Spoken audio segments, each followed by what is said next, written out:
Assalamualaikum warahmatullahi wabarakatuh. Alhamdulillah rabbil alamin. Segala puji hanya untuk Allah Subhanahu wa taala dan salawat dan salam kepada nabi kita yakni Nabi Muhammad sallallahu alaihi wasallam. Oke, teman-teman, mungkin teman-teman bertanya gitu kan, kenapa sih konten animo suksesnya tidak ditayangkan lagi gitu kan. Nah, mungkin teman-teman kedepannya kita tidak akan menayangkan konten tersebut lagi. Kenapa? Karena ada beberapa alasan dan setelah kita evaluasi dan bagaimana untuk kedepannya gitu. Nah, dalam kali ini kita sedang merubah namanya, yaitu konten dengan channel Bang Do. Dengan channel Bang Do yang mana channel Bang Do ini akan menyampaikan seputar tentang edukasi, baik itu dalam perspektif ilmu komunikasi atau sejarah Islam atau bisa podcast gitu.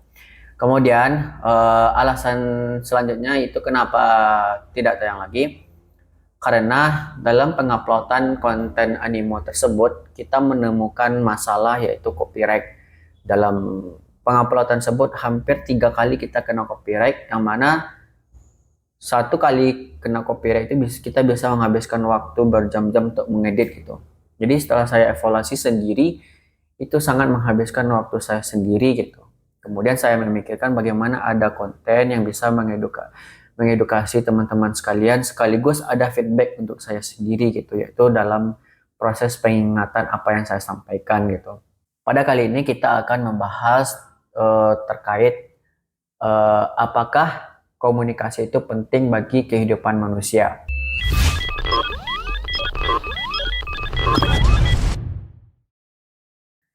Nah, pada dasarnya atau prinsipnya, manusia itu adalah makhluk sosial. Ketika kita mengatakan bahwa manusia itu adalah makhluk sosial, artinya mereka akan saling terhubung satu sama lain. Artinya ketika manusia itu terhubung satu sama lain, dan kita mengatakan bahwa manusia itu adalah makhluk sosial, artinya di dalam sosial tersebut ada yang namanya komunikasi gitu. Tidak mungkin kita mengatakan manusia adalah makhluk sosial tetapi tidak ada komunikasinya, dan itu tidak mungkin gitu. Sama halnya ketika kita pergi ke pasar contohnya gitu kan. Ketika kita pergi ke pasar, artinya ketika kita ingin mendapatkan suatu barang, ingin membeli barang, maka dibutuhkanlah komunikasi gitu. Atau sesuatu yang ingin kita sampaikan, di mana yang kita sampaikan tersebut dalam proses untuk pengambilan barang yang kita inginkan tersebut dengan cara yang baik atau halal gitu.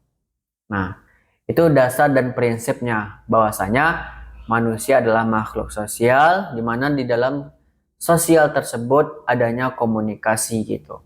Dan itu umum. Kenapa umum? Karena komunikasi mencapai kepada seluruh sektor yang ada di dalam seluk-beluk kehidupan manusia gitu.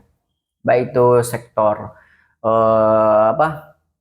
pekerjaan, pendidikan, ekonomi, atau keseharian kita secara umum gitu. Dan itu komunikasi itu sudah mencapai dalam tahap itu. Nah, dalam kehidupan bermasyarakat, orang yang tidak berkomunikasi satu sama lain atau dalam kesehariannya ia tidak berkomunikasi, maka itu akan menyebabkan keterisolasian kepada dirinya sendiri gitu. Yang menyebabkan dirinya itu akan depresi nanti gitu.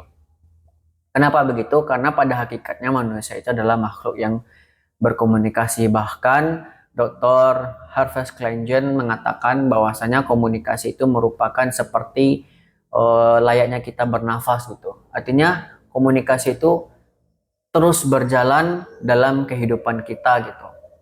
Dan dalam komunikasi itu tentunya ada orang yang tidak bisa berbicara, namun ia menyampaikan gerakan-gerakan tangannya, gerakan tubuhnya dalam menyampaikan sesuatu, itu juga disebut dengan komunikasi. Dan mungkin hal itu bisa kita bahas dalam konten selanjutnya gitu. Singkat kata, bahwasanya manusia itu tidak bisa tidak berkomunikasi satu sama lainnya dalam kesehariannya gitu. Dalam teori biologi menjawab bahwasanya komunikasi itu adalah proses mempertahankan kehidupan dengan lingkungan, kemudian dan proses manusia menyesuaikan diri dengan lingkungannya gitu. Jadi ada dua. Yang pertama yaitu proses mempertahankan diri dengan kehidupannya. Oke, proses manusia mempertahankan diri dengan kehidupannya, artinya dalam mempertahankan diri kita perlu berkomunikasi gitu. Kalau kita tidak berkomunikasi itu akan menyebabkan hal-hal yang fatal dalam hidup kita gitu. Dan yang kedua adalah proses menyesuaikan diri dengan lingkungan gitu.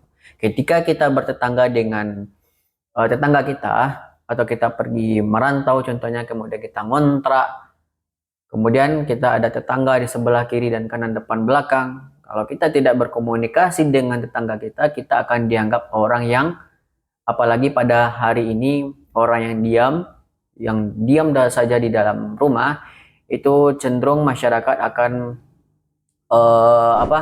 menganggap bahwasanya ia sudah dipengaruhi hal-hal ini dan hal-hal itu gitu. Nah, makanya karena itu perlu kita berkomunikasi satu sama lain, dan tentunya dalam komunikasi tersebut ada aturan-aturannya gitu. Ketika kita berbicara dengan orang besar ada aturannya. Ketika kita berbicara dengan teman sebaya itu ada aturannya. Ketika kita berbicara dengan anak kecil itu ada aturannya. Dan itu lebih ketika kita mengikuti aturan dalam berkomunikasi tersebut, maka kehidupan kita dalam melaksanakan keseharian itu akan menjadi lebih baik, dan sesuatu yang kita inginkan tersebut bisa kita dapatkan dengan cara melalui komunikasi. Nah, itulah pembahasan kita pada kali ini, teman-teman. Semoga video ini bermanfaat untuk diri saya pribadi dan bisa bermanfaat untuk teman-teman sekalian yang menonton gitu. Mungkin teman-teman ada yang mau request terkait apa yang mau dibahas, insya Allah kita akan berupaya melaksanakan apa yang teman-teman request gitu. Oke, teman-teman, itulah video kita pada kali ini. Saya Ridho Maulana mohon pamit undur diri. Sekian, terima kasih. Assalamualaikum warahmatullahi wabarakatuh.